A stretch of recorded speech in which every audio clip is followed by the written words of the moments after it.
Hello दोस्तों। अब हम 17 सितंबर की करंट अफेयर पढ़ेंगे और जो 18 सितंबर की जो करंट अफेयर है वो आपको आज शाम तक मिल जाएगी। तो चलिए फिर हम जो 17 सितंबर की करंट अफेयर के जो भी इम्पोर्टेंट क्वेश्चन बनते हैं उनको हम देखते हैं।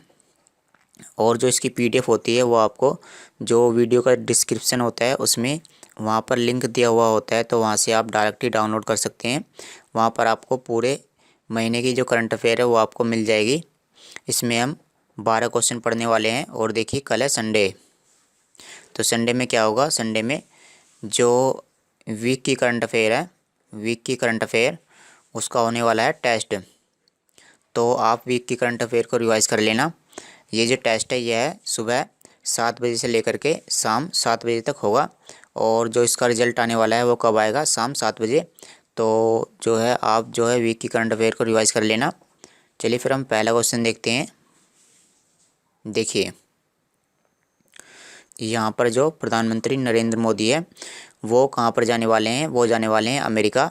अमेरिका में वाशिंगटन डीसी में, जो अमेरिका की राजधानी है वाशिंगटन डीसी, वो वहाँ पर जाने वाले हैं। और वहाँ पर जाकर के वो क्वाड लीडर्स समिट में भाग लेंगे। यानी जो क्वाड देश होते हैं इनका जो सम्मेलन है उसमें ये भाग लेने वाले हैं। देखिए क्वेश्चन तो बस यही था। तो इसमें मैं आपको बता देता हूँ कि जो क्वाड है इसमें कितने देश आते हैं। क्वाड के अंदर 4 देश आते हैं।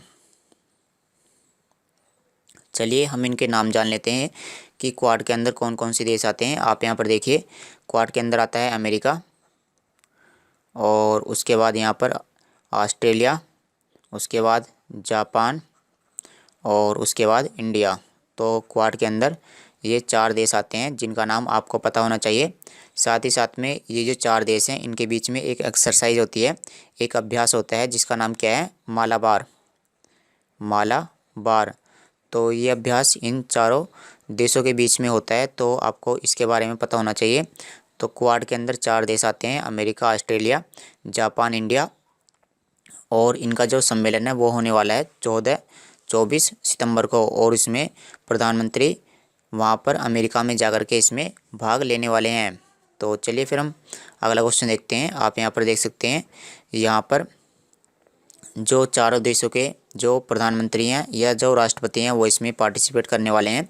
यहाँ पर जो अमेरिका के राष्ट्रपति हैं जो बिडेन, यहाँ पर ये हैं ऑस्ट्रेलिया के राष्ट्रपति स्कॉट मॉरिसन, और यहाँ पर ये हैं जापान के योशिहिदे सुगा।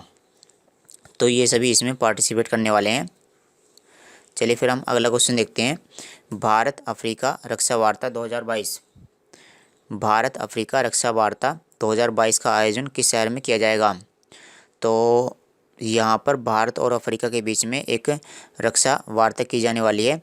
देखिए ये जो अफ्रीका है यह क्या है, देखो अफ्रीका एक महाद्वीप का भी नाम है, साथ ही साथ में एक देश है जिसका नाम है साउथ अफ्रीका। तो ये जो रक्षा वार्ता होने वाली है यह भारत और किसके बीच में होगी, क्या यह भारत और जो अफ्रीका महाद्वीप है उसके बीच में होने वाली है, या भारत और दक्षिण अफ्रीका देश के बीच में होने वाली है। तो ये जो रक्षा वार्ता है यानी ये जो मुलाकात है यह भारत और अफ्रीका महाद्वीप के जितने भी देश हैं, जो मुख्य मुख्य देश हैं, तो यह उनके बीच में होने वाली है, भारत और अफ्रीका महाद्वीप के जो मेन देश हैं। तो ये जो वार्ता है यह 2022 में होगी, और इसका जो आयोजन है यह भारत के किस शहर में किया जाएगा। तो ये जो रक्षा वार्ता है यह भारत के गांधीनगर में की जाएगी। देखिए यहाँ पर जो डिफेंस एक्सपो है, डिफेंस एक्सपो यानी रक्षा प्रदर्शनी, तो रक्षा प्रदर्शनी होने वाली है 2022 के अंदर, और ये कहाँ पर होगी, यह होगी गुजरात में। तो इसमें ये जो रक्षा प्रदर्शनी होने वाली है इसमें बहुत से देश पार्टिसिपेट करेंगे। तो इसमें जो अफ्रीका महाद्वीप के देश हैं वो भी इसमें आएंगे। तो उसी के दौरान क्या किया जाएगा, उसी के दौरान जो अफ्रीका महाद्वीप के देश हैं और जो भारत है इन दोनों के बीच में जो रक्षा वार्ता है वो की जाएगी। यानी यहाँ पर एक तीर से 2 शिकार किए जाएंगे। तो आप यहाँ पर देख सकते हैं ये हैं रक्षा मंत्री राजनाथ सिंह।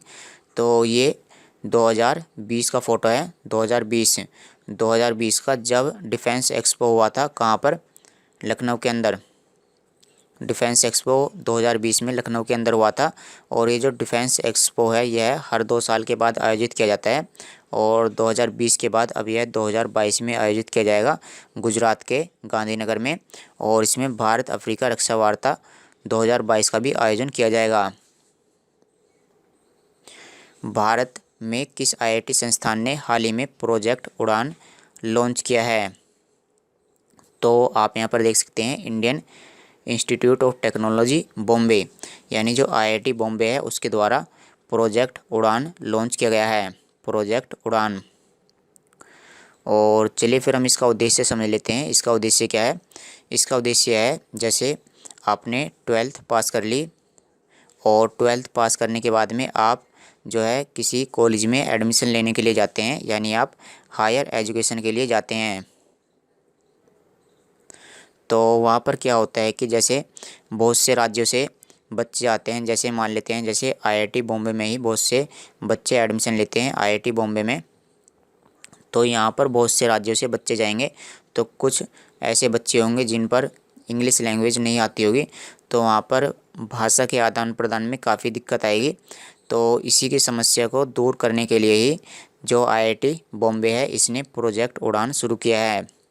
तो इसका उद्देश्य क्या है? इसका उद्देश्य है कि जो बच्चे उच्च शिक्षा के संस्थानों में भाग लेते हैं उनमें भाषा की बाधा को तोड़ दिया जाए।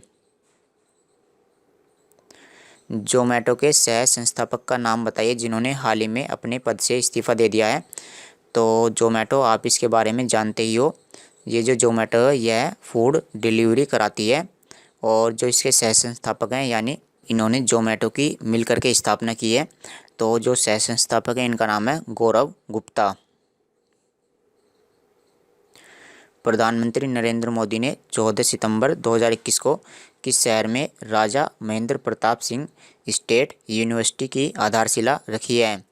तो प्रधानमंत्री नरेंद्र मोदी के द्वारा जो है एक यूनिवर्सिटी यानी एक विश्वविद्यालय की नींव रखी गई है। और ये जो नींव है यह किस शहर में रखी गई है?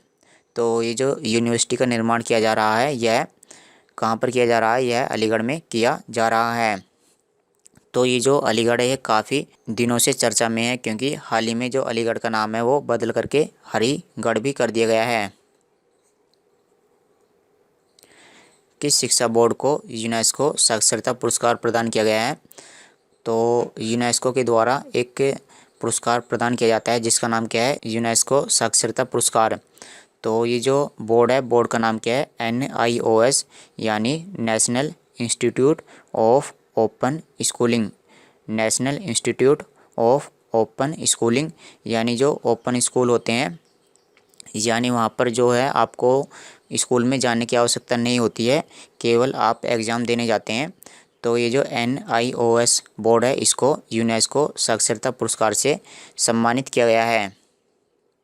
देखो इसका फ़ायदा क्या होता है? ये जो ओपन स्कूल होते हैं इसमें जो व्यक्ति विकलांग होते हैं तो उनको आने जाने में काफ़ी दिक्कतों का सामना करना पड़ता है। तो इसकी वजह से ही जो विकलांग लोग हैं वो अपने घर पर ही जो है पढ़ाई कर सकते हैं। ये जो बोर्ड है इसका मुख्यालय कहाँ पर स्थित है? इसका मुख्यालय नोएडा में स्थित है। चलिए हम यूनेस्को के बारे में जान लेते हैं। इसकी फुल फॉर्म क्या है? United Nations Educational, Scientific and Cultural Organization. इसकी स्थापना 16 नवंबर 1945 में हुई थी। इसका मुख्यालय पेरिस में स्थित है और वर्तमान में इसके अध्यक्ष कौन है? आंद्रे अजोलाए। एशिया ओलंपिक परिषद, एशिया ओलंपिक परिषद के कार्यवाहक अध्यक्ष कौन बने हैं? तो ये जो एशिया ओलंपिक परिषद होता है इसका कार्य होता है कि एशिया में जो खेल होते हैं तो उनका यह आयोजन कराता है। तो इसके कार्यवाहक अध्यक्ष कौन बने हैं? तो इनका नाम है राजा रणधीर सिंह। तो ये भारतीय हैं और भारतीय की नियुक्ति किसी अंतर्राष्ट्रीय संस्थान में होती है, तो यह क्वेश्चन इंपॉर्टेंट हो जाता है। तो ये जो एशियाई ओलंपिक परिषद है इसका कार्य होता है कि यह खेलों का आयोजन कराता है। तो देखिए ओलंपिक के नाम से बहुत सारी संस्थाएं हैं, जैसे इंटरनेशनल ओलंपिक कमेटी और उसके बाद इंटरनेशनल पैरालंपिक कमेटी। तो ये तो इंटरनेशनली 2 हो गई। उसके बाद अपनी भारत की भी हैं, इंडियन ओलंपिक कमेटी, ये क्या है? इंडियन है। और जो ऊपर वाली है वो क्या है, इंटरनेशनल है। और इंडियन ओलंपिक कमेटी और इंडियन पैरालंपिक कमेटी, तो ये भारत के लिए हैं। तो इनके बारे में भी हमें याद करना पड़ेगा कि इनका मुख्यालय कहाँ पर स्थित है और इनके अध्यक्ष कौन है। साथ ही साथ में इनके बारे में तो हमें पता ही होना चाहिए। ये जो एशिया ओलंपिक परिषद है, आप इसके बारे में यहाँ पर देख सकते हो। इसका मुख्यालय है कुवैत सिटी के अंदर, जो कि कुवैत की राजधानी है। ड्राई राशन योजना को किस राज्य की सरकार ने शुरू किया है? तो यह उड़ीसा की सरकार के द्वारा शुरू किया गया है। और इसका उद्देश्य क्या है? जो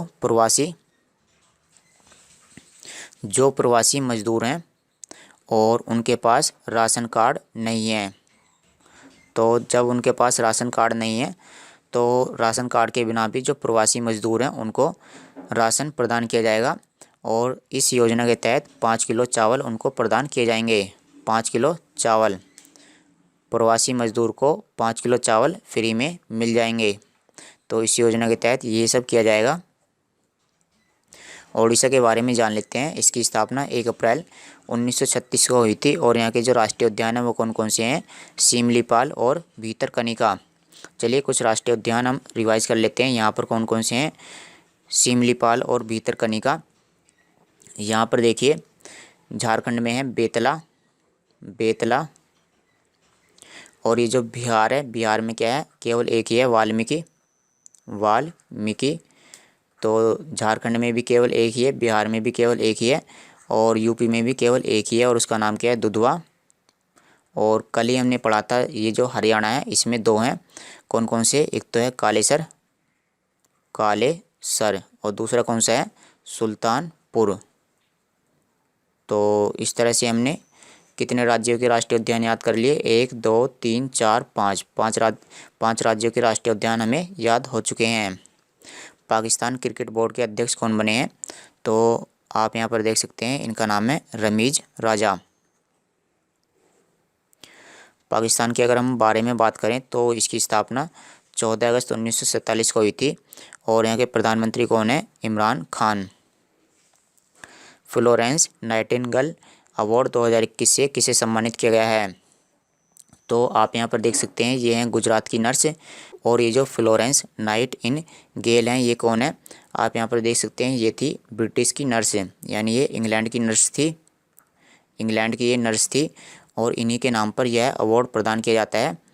तो ये जो अवार्ड मिला है यह गुजरात की नर्स को मिला है। और इनका नाम क्या है? भानुमति घीवला। भारतीय राष्ट्रीय अंतरिक्ष संवर्धन प्राधिकरण केंद्र यानी इन स्पेस के नए अध्यक्ष कौन बने हैं?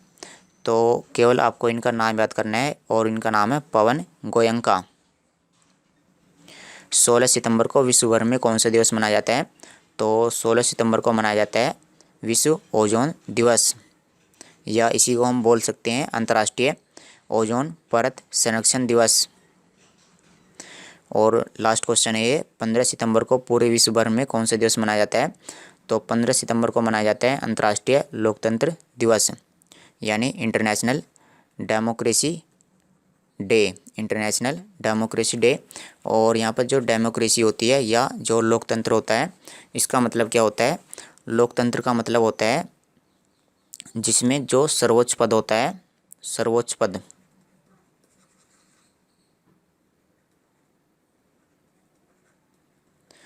जो देश का सर्वोच्च पद होता है उसकी नियुक्ति की जाती है। जो हमारे यहाँ पर इंडिया है, यहाँ पर जो सर्वोच्च पद है वो कौन सा है? राष्ट्रपति का है। तो जो राष्ट्रपति होते हैं इनकी भी नियुक्ति ही की जाती है। हालांकि जो राष्ट्रपति होते हैं इनका जो चुनाव है वह देश की जनता के द्वारा नहीं किया जाता है। राष्ट्रपति का चुनाव किया जाता है इनडायरेक्टली। और इसमें जो राज्यसभा होती है और जो लोकसभा होती है, तो उनके जो सदस्य होते हैं वो उसमें पार्टिसिपेट करते हैं। तो लोकतंत्र का मतलब है कि जो देश का सर्वोच्च पद होता है और वहाँ पर जो व्यक्ति होता है वह देश की जनता के द्वारा चुना जाता है। तो चलिए दोस्तों, आज की वीडियो में इतना ही। आज शाम को आपको 18 सितंबर की करंट अफेयर की PDF और वीडियो मिल जाएगी। तो चलिए फिर आपसे आज शाम को मिलते हैं। Thanks for watching the video.